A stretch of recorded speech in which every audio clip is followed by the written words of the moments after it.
오늘 말씀의 제목이 주의 능력으로 오셨네. 참 이런 제목으로 말씀을 드리겠습니다.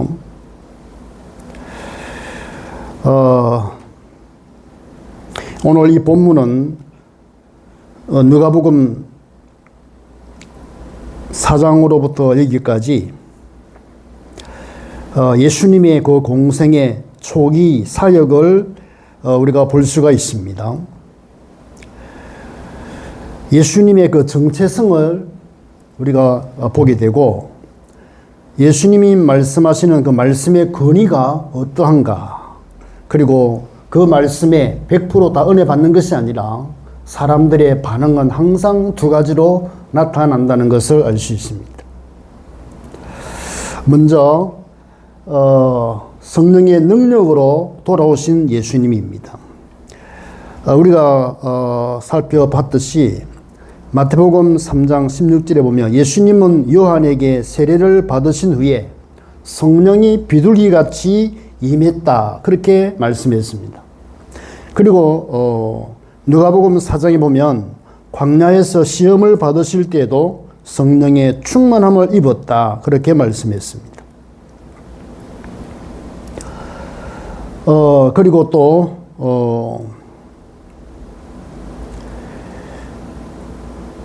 시험 후에 광야 시험 후에 성령의 능력으로 또 갈릴리로 돌아오셨다, 오늘 본문에서 말씀하고 있는데, 4절에 보니까 예수께서 성령의 능력으로 갈릴리에 돌아가시니 그 소문이 사방에 퍼졌고 친히 그 여러 회당에서 가르치심에 무사람에게 칭송을 받으시더라, 그랬습니다. 본격적인 사역을 시작하기 전에 그 예수님의 모습은, 다시 말하면 그 30년간의 성장 과정에 있어서의 예수님의 모습은 평범하고 초라한 모습입니다. 그렇지만 성령으로 세례를 받으신 후부터는 그 모습이 전혀 달라졌다는 것을 알 수 있습니다. 성령님이 임재하시고 성령의 충만을 받으시고 그리고 성령의 능력으로 갈릴리에 돌아오셨습니다. 성경에 보니까 예수님은 여러 회당에서 가르치시고 모든 사람에게 영광을 받으셨다, 그랬습니다. 조금 더 구체적으로 우리가 보면 영어 성경에서는 누구든지 그를 찬양했다, 그랬습니다. 모든 예수님 얼굴을 보고 말씀 받은 회당에 있는 사람들이 다 예수님을 찬양했어요, 분명히. 여러분들, 하나님의 자녀의 생명, 하나님의 자녀의 능력은 어디서 옵니까? 주의 종의 은혜와 그 매력은 어디서 나옵니까? 바로 성령의 은혜와 임재와 능력에서 나옵니다. 그래서 성령의 역사는 우리의 삶의 원동력이요 힘입니다. 성령의 역사가 없이 살아가는 것은, 불신자는 몰라도 하나님의 자녀는 맥 없는 것이고 매력이 없는 거예요. 그러나 하나님의 자녀의 가장 멋지고 매력 있는 것은 성령의 임재와 함께 성령의 충만함과 그분을 의지하는 그런 삶이 될 때에 멋있는 삶이 됩니다. 내 머리로 의지하는 그거는 수준 낮은 거고 일반적이고, 그러나 성령의 지도와 성령의 도우심, 이렇게 살아가는 그 모습은요, 수준이 가장 높은 거예요. 사람들이 보고 하나님을 찬양합니다. 저 사람을 보고 하나님 함께 하시는구나, 저절로 그렇게 나와야 하지 않겠습니까? 그 다음에 두 번째로는 보면 나사렛 회당에서의 그 선포, 말씀을 선포하는데 많은 사람이 또 거절을 하는 경우가 있습니다. 예수님의 삶을 보니까 전에 하시던 대로 안식일에 회당에 들어가셨다.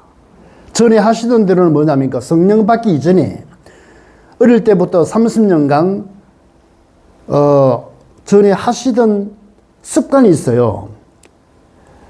예수님은 자라나신 고향 나사렛으로 가셔서 전에 하시던 대로 안식일에 회당에 들어가시다 그랬습니다. 유대인들이 대부분 그렇듯이 예수님도 어릴 때부터 지역의 회당에 들어가서 말씀을 토론하고 또 그렇게 자라며 성장했습니다. 그래서 어릴 때부터 반복적으로 하는 그 습관, 인생이 굉장히 중요합니다.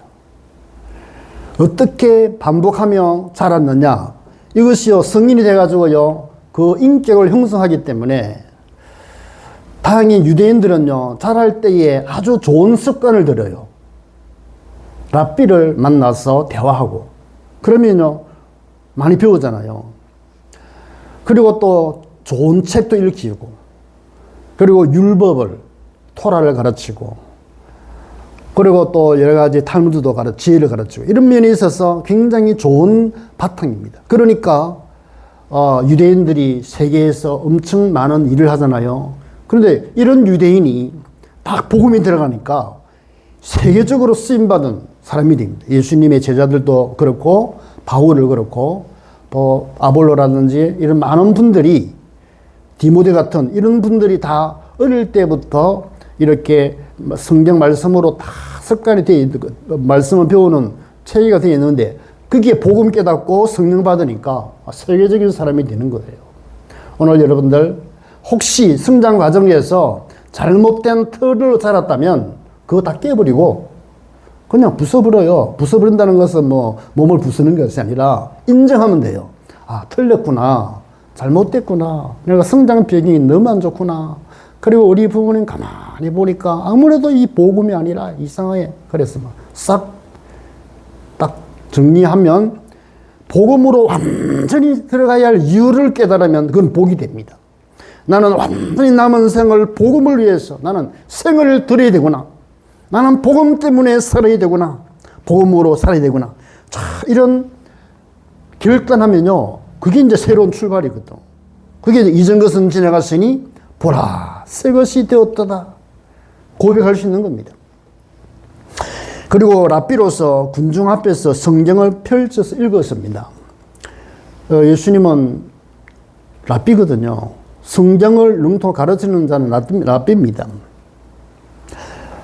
그리고 성경을 읽으려고 일어나서 이사야의 예언서를 받아서 이렇게 쓰인 곳을 찾아 읽으셨는데 그 성경에 보면 예수님 읽으신 그 이사야 성경입니다. 주께서 나를 성령으로 충만하게 하셨으니 가난한 사람에게 기쁜 소식을 전하게 하시려고 나를 택하여 보내셨다.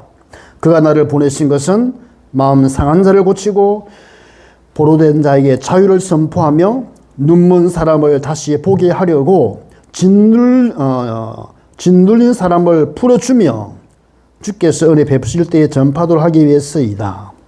예수님이 보는 앞에서, 군중 보는 앞에서 책을 딱 덮으니까 사람들이 주목하잖아요. 예수님께 다 쏠렸습니다. 그러면서 말씀하신 거예요.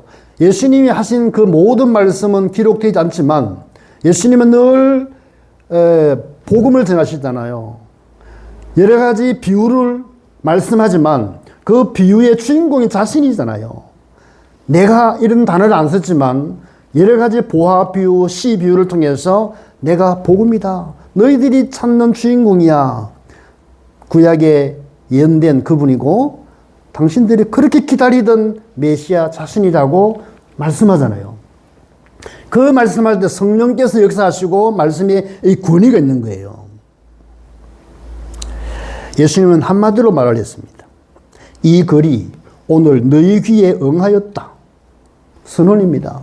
자신이 메시아임을 한마디로 탁 이야기하잖아요. 이 말은 한마디지만요, 너무 충격적인 겁니다. 메시아다. 그토록 기다리던 메시아가 자기가 알고 있는 그 나사렛 시골, 자기도 뭐 시골 사람이지만 요셉도 알고 마리아도 알고 형제 야고보도 알고 다 아는데 네가 메시아라고? 은혜 실컷 받고 그 말 한마디에요 사람들이 싹 바뀌어버립니다. 아니 네가? 회당에 있는 군중들은요 두 가지로 갈라져 반응이 나타났습니다. 그러자 모두 예수님에 대하여 감탄하고 은혜로 말씀에 놀라면서도 아니 이 사람은 요셉의 아들이 아니냐 수근수근합니다. 고향 사람들은 다 알고 있으니까요. 그런데 그렇지만 이분들이 기대하는 게 있었어요. 들리는 소문에 뭐 기적을 일으킨다며? 그러면 여기 기적을 일으켜봐. 그러면 우리가 너를 믿을게. 너가 요셉의 아들이지만 그러나 기적을 일으켜. 그러면 우리가 믿을게. 그 마음이요. 얼마나 강팍합니까? 그래서 예수님은 그 속을 흔히 다 아시잖아요. 예수님이 가장 싫어하는 마음이 뭐냐 하니까 바로 이런 마음이에요. 믿음을 가질 때는 가장 기뻐하지만 믿음이 아니라 네가 뭔데? 아니 하나님 살아계시면 내한테 기적을 일으켜 보세요. 예수님이 그러시라면 내 이 문제 해결해 주세요. 자기 기준이 돼가지고 자기 뜻대로 되고 안 되고의 그런 자세, 성령님이 가장 싫어하고 하나님 싫어합니다. 사람에 의해서 움직이는 하나님이 아니에요. 하나님은 하나님이십니다. 예수님은 그리스도이기 때문에 우리가 믿어야 할 존재지. 사람에 따라서 이렇게 했다가 저렇게 해주는 그런 존재가 결코 아니다는 거예요. 그들의 잘못을, 그들의 중심을 아시고 그들의 속을 확 드러내버렸어요. 은혜 못 받을 사람은요, 확 찔러버려야 돼요.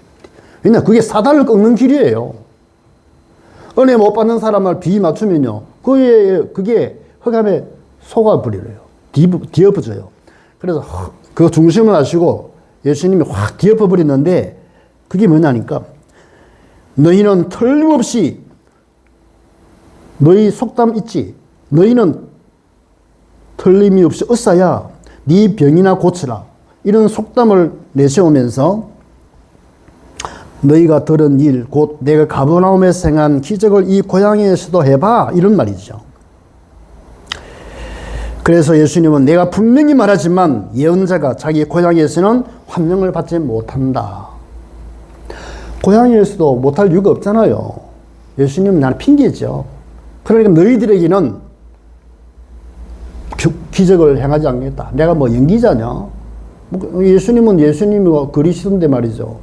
사람들의 요구에 의해서 그렇게 한다는 것은 결코 있을 수 없기 때문에 뒤엎은 거예요. 그러면서 예수님은 이런 말씀이 있습니다. 엘리야와 엘리사 시대에 유대인들에게는 전혀 역사하지 않았고 이방인에게 역사하신 하나님의 섭리를 언급을 했거든요. 그 언급을 하니까요, 강한 반감이 일어나 버렸어요. 그대로 읽어보면요, 엘리야 시대에 이스라엘에는 3년 반 동안 비가 내리지 않아 온 나라에 큰 흉년이 있던 일이 있었다. 그때 거기에는 많은 과부가 있었지만 하나님께서는 오직 시돈의 사렙다에 사는 한 과부에게만 엘리야를 보냈다. 그 사렙다 이방인이에요.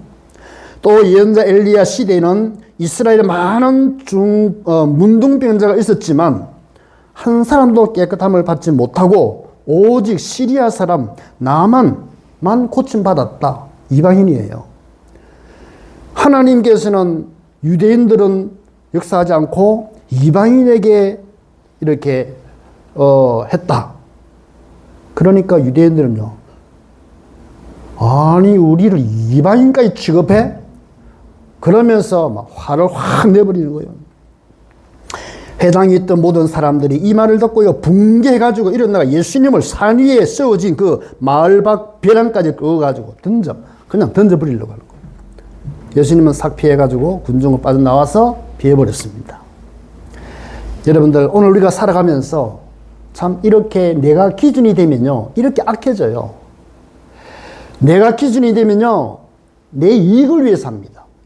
내 이익 때문에 중요한 거 다 놓쳐요. 우리 하나님의 자녀가 최고 축복이 뭐냐니까, 어마어마하신 하나님이 나의 주인이 되어서 그분이 나를 쓰신다는 게 얼마나 축복입니까? 내 생각대로 되면 어떻게 되겠어요? 관계없이 하나님 다 믿었고 의지한다면 이 관계가 최고 좋은 관계 아닙니까? 하나님은 하나님으로. 주님, 나도 모릅니다. 나는 속습니다.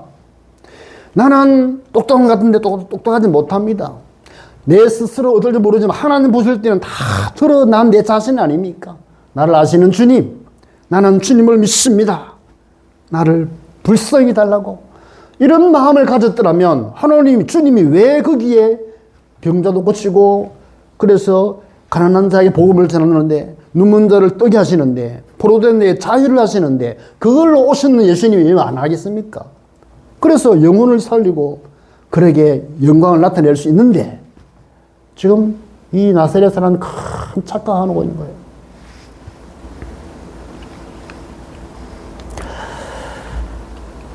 그 다음에 세 번째, 가버나움에서의 권능은 오늘 간단하게 하고, 오후에 이 세 번째에 대해서는 좀 상세하게 말씀을 전하겠습니다. 가버나움에 가서는요, 귀신들을 꾸짖으며 쫓아냈어요. 병자를 고쳤잖아요. 그리고 베드로의 장모 10병까지 꾸짖으며 고쳐줬잖아요. 그리고 많은 병자들을 심지어 손을 얹어가지고 고쳐주시고요. 귀신들을 쫓아내시고, 예수님이 오신 목적 말했어요. 나는 현장에서 복음 전하기 위해서 왔다. 그런 말을 하셨어요. 결론은 찬양을 통해서 여러분들에게 들려드리겠습니다. 여러분 스스로 기도하면서 결론을 맺으시기 바랍니다. 잘 나올는지 모르겠어요. 어제도 내가 신경 쓰고 했는데 오늘도.